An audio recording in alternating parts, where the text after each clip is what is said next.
Hello everybody, my name is Ilya. And my name is Tyler. Together we make up Collaborate, a couple that loves to play board games. And today we'll be teaching you how to play The Hobbit There and Back Again. There and Back Again is designed by Rainer Knizia and is published by Office Dog, who helped sponsor this video. Let's go to the table and let's learn how to play. The Hobbit There and Back Again contains 8 different adventures you can play. Each adventure will have a different objective and may utilize different components. We'll utilize the first adventure, Part 1, An Unexpected Party, to explain the core mechanics and flow of the game. Shortly after, we'll dive into each of the adventures and give you the rundown of what you can expect and any specific rules you may want to pay attention to. Let's get started. As always, you'll begin by setting up. Each player will receive an adventure guide and a dry erase marker. You'll set the dice and tokens off to the side. You'll then turn to the adventure you wish to play. Part 1, An Unexpected Party in this case. You'll read the flavor text and game end objective to all players. For this adventure, you'll use the 5 white journey dice and the sword tokens. The remaining tokens and the black die may be set to the side or returned back to the box. Finally, the shortest player will begin the game by rolling the 5 white journey dice. You're now ready to play. In most adventures, you'll roll dice and draft them in turn, one by one, creating paths in your adventure guide and collecting or marking tokens as you obtain them. You'll do this to meet the objective of the adventure, in this case connecting all the guests to Bag End and feeding them upon their arrival. On your turn, you'll choose a die from the center and use it in your adventure guide. Then the next player will repeat, choosing a different die. Once all the dice have been chosen, the next player in turn order will collect the 5 dice and roll them before making their choice. Now, of the 5 white dice, 3 have paths while the other 2 have resources. Let's break down the actions that correspond to the dice. When selecting a path die, you'll draw the indicated path on your map. Each adventure will have a specific rule on where you can start drawing. You can always draw a path connecting to the starting space, or by connecting or crossing one of your previously drawn paths. When drawing the shape, you can rotate or mirror any of the paths as you choose, giving you a bit more flexibility in your drawing. You must also draw the entire shape. You cannot draw a part of a shape. Now there's 2 significant ways paths will interact with spaces on your map: connecting to a space or entering it. Connecting happens when you draw a line that touches the edge of an adjacent space. Entering, as you may have guessed, happens when you enter the space with your path. You may want to pay attention to spaces with a thick line bordering them, as you cannot enter these spaces in any way. Now that's paths. We also have resources. When using these dice, you'll either collect physical tokens and place them near your board, or mark the resources on your board. Which of the 2 you'll do will depend on the adventure you're playing. Let's first chat about bread and swords. In Part 1, An Unexpected Party, you'll mark the bread you collect in your adventure guide, and you'll collect the sword tokens to the side. The hat resource corresponds to magic actions. This is usually receiving help from Gandalf. You'll mark the hats on your adventure guide. As soon as you've filled all the boxes next to the magic action, you'll unlock it and you must use it immediately. You can only use it once and only on the turn after unlocking it. There's one key rule to pay attention to here. If you choose a die with 2 hats, you'll have to mark them in the same magic action. You cannot split those hats in 2 different magic actions. And, as you may have guessed, if you use the 2 in a space where only 1 is required, you'll lose the other. Additionally, we have the burglar actions on the bottom right portion of your score sheet. You can choose to ignore the actions on the die you chose and instead mark the die in any of these spaces. Like magic actions, as soon as the die spaces have been filled next to the action, you'll take it immediately. Burglar actions in the first adventure can help you obtain bread, swords, or a hat. A couple other quick rules before we dive into the specifics of each adventure. Glory. When you see the symbol, it means that the objective here is a race between all players. If you're the first to complete the task or objective, you'll mark the glory and circle the points. The other players will fill in the glory symbol as they cannot earn those points now. And lastly, regions. Some adventures will have dotted lines that will separate different regions on the map. Once crossing into a new region, you will not be able to take any actions in the previous region or regions. With the base rules out of the way, let's look at each adventure, starting with Part 1, An Unexpected Party. As mentioned earlier, your goal in this adventure is to connect and feed as many guests as you can in Bag End. You'll keep taking turns until one player has connected all 12 dwarves besides Thorin to Bag End.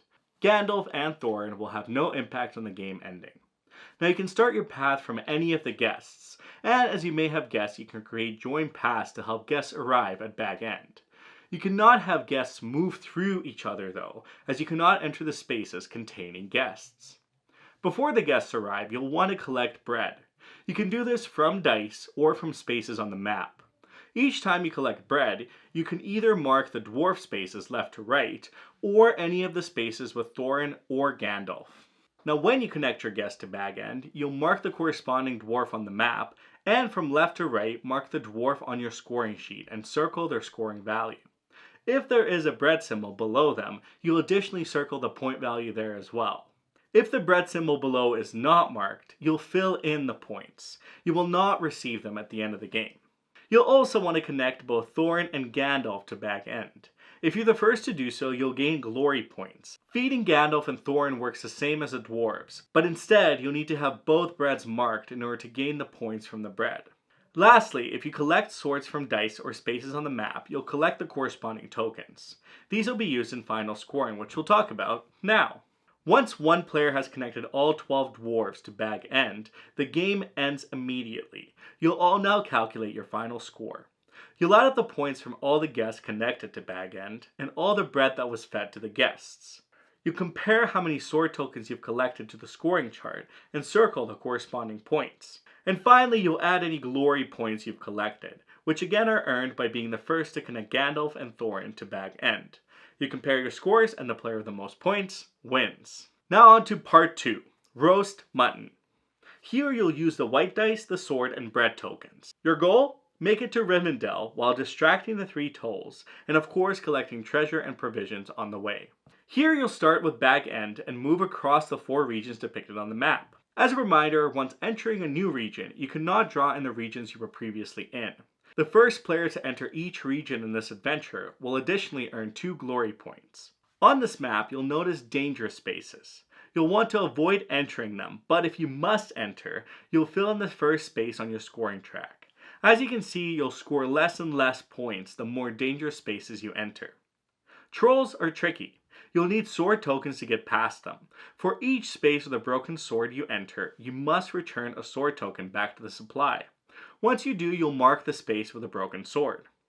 If you do not have the sword tokens, you cannot enter this space. Additionally, if you fill in all 4 broken sword symbols around the troll, you have distracted it long enough and it now turns into stone. You'll mark the troll space. The first player to mark each troll space will earn 3 glory points. You'll also notice a new magic action. By marking 3 hats, you'll be able to mark any broken sword next to any troll on the map. Finally, you may earn bonus points if you enter the space with a troll horde. All players can obtain 5 points from these types of spaces, and you'll gain extra points for entering the spaces with the white stones. The game will end when one player reaches Rivendell. Whoever ends the game will obtain 2 glory points. At the end of the game, you'll score points from dangerous spaces you've avoided, trolls you've defeated, white stones you've entered, extra bread and sword tokens you have left over, the troll horde space if you've entered it, and any glory points you've obtained. Part 3, Overhill and Underhill. You'll use the 5 white journey dice, sword and bread tokens, and the black 12-sided die. Your goal in this adventure is to avoid thunderstorms, collect plenty of bread, attempt to defeat the Great Goblin, and make your way through the narrow path over to the Dell to escape. You'll start from Rivendell. This adventure has 4 regions. The first player to enter the second region will earn 2 glory points. Now each time dice are rolled, you'll additionally roll the black die. Any corresponding thunderstorms are marked on the map. If you enter a marked thunderstorm space on your turn, you'll mark the highest unmarked value in the thunderstorm section of your score sheet. This will only apply if you enter the marked spaces, not if previously entered spaces become marked. Now in this adventure you can earn bonus points by taking shelters, and all players can do this. When in the second region, you'll need to spend a bread token for each space you enter. Additionally, you'll want to battle the Great Goblin. In order to do this, you must first unlock Gandalf's staff by filling in 3 hats. Once you've done so, if you connect to the Great Goblin, you can defeat him by using the staff. You'll earn 2 glory points if you're the first player to do so, and of course points at the end of the game as well. Now as for the other goblins, to defeat them you must connect to their space and you must spend a sword token. If you don't have a sword token, you cannot draw the path to connect to them. Lastly, the last two regions feature a narrow path.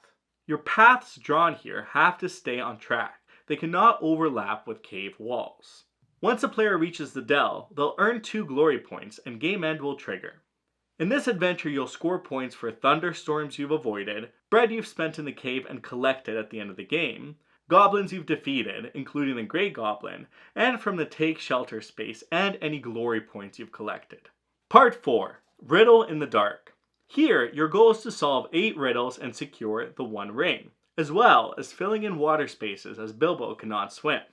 All you need for this adventure is the black die. In this adventure, everyone will play at the same time. A black die will be rolled each turn. After the roll, you and all players will select a shape that corresponds to that number or to any lower number. You'll then draw the corresponding shape on the map. Again, you can rotate and mirror the image, but you cannot fill in the spaces that have already been filled in. You'll start with a space connected to Bilbo. Your goal here is to surround all 4 adjacent spaces to Riddles and the 8 adjacent spaces to the One Ring. If you do, you'll gain the glory points if you're the first to do so, in addition to the points at the end of the game. As everyone is playing at the same time, it is possible for more than one player to gain glory points for the same riddle if you've completed it in the same turn. Additionally, you may fill in the water spaces. In fact, you're encouraged to do so, as if you don't, they'll reduce your score at the end of the game.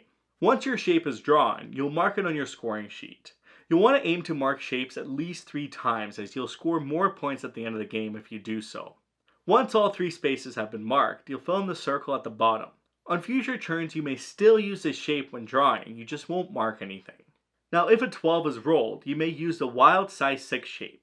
You may mark any 6 connected spaces on your map. Finally, if you mark a space with a bonus shape, you'll draw the shape in addition to the one you've drawn this turn.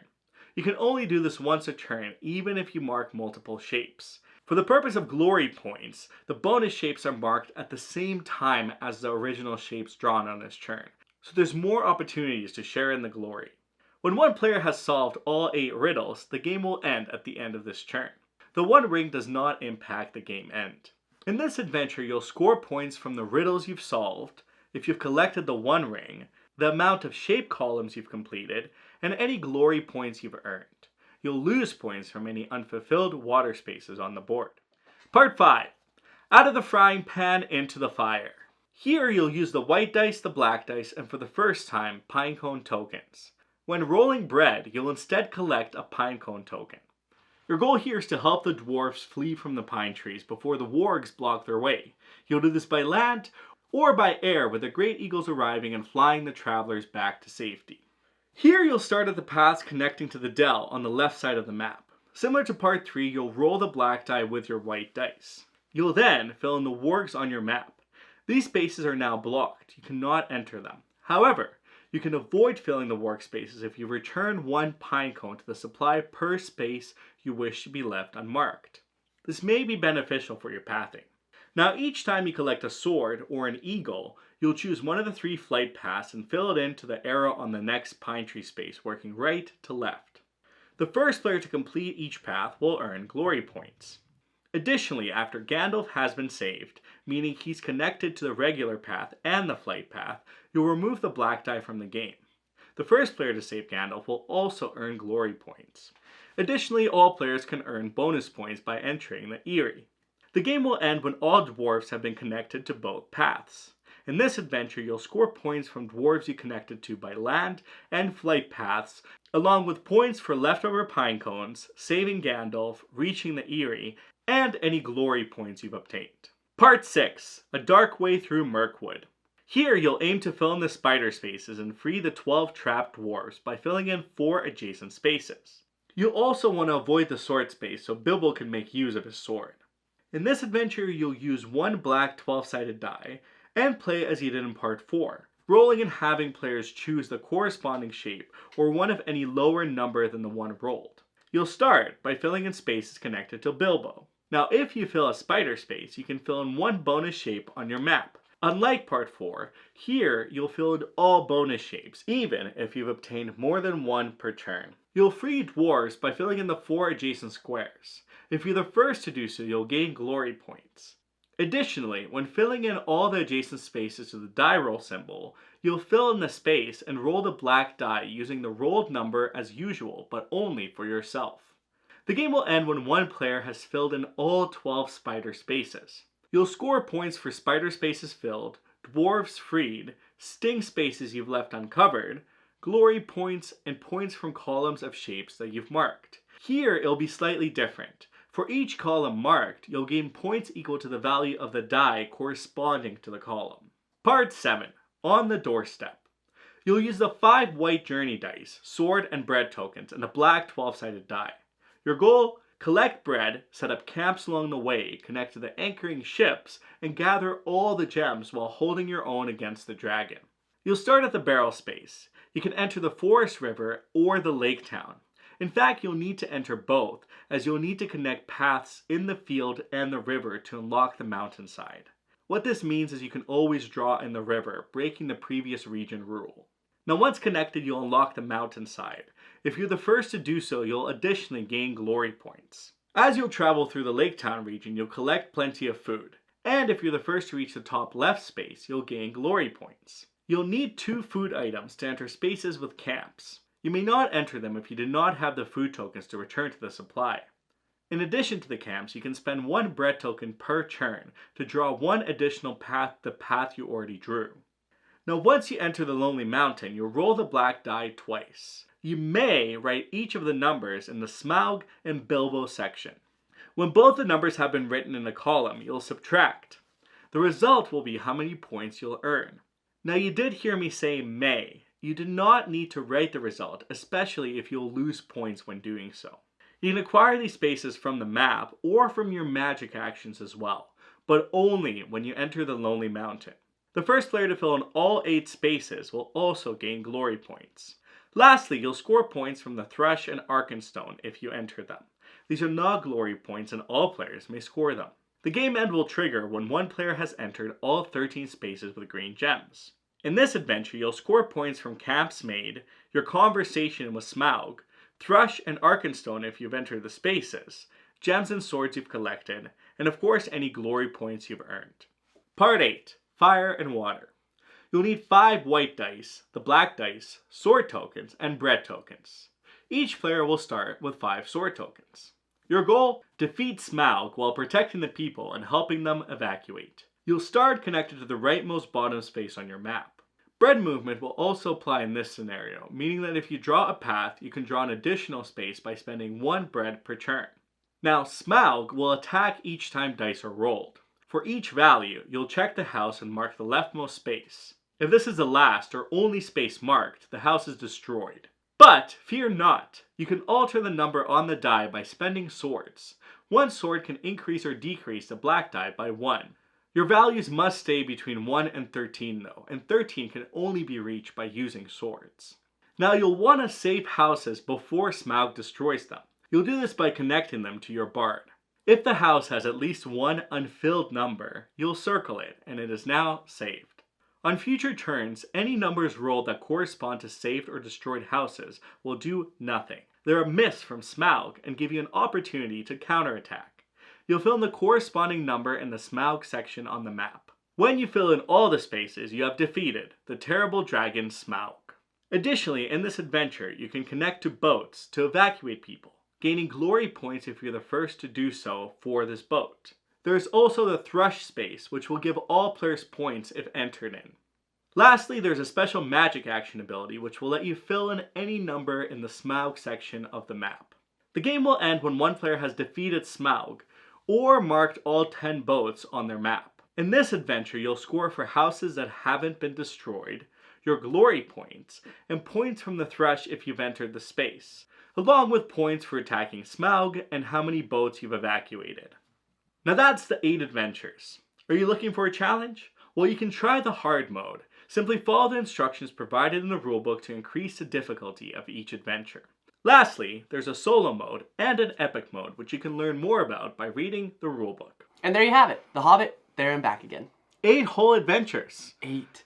Now, if you have any questions, you can leave them in the comments down below and we'll get back to you as soon as we can. Of course, if you found this one helpful, make sure you hit that thumbs up button, hit that subscribe button if you're new here, because we love talking and teaching board games to folks just like you. We sure do. And for our question of the day, who is your favorite The Lord of the Rings character? Oh. Tell us who and why in the comments down below. We look forward to reading and answering your answers. Until next time, though, we will see you later. Bye. Bye.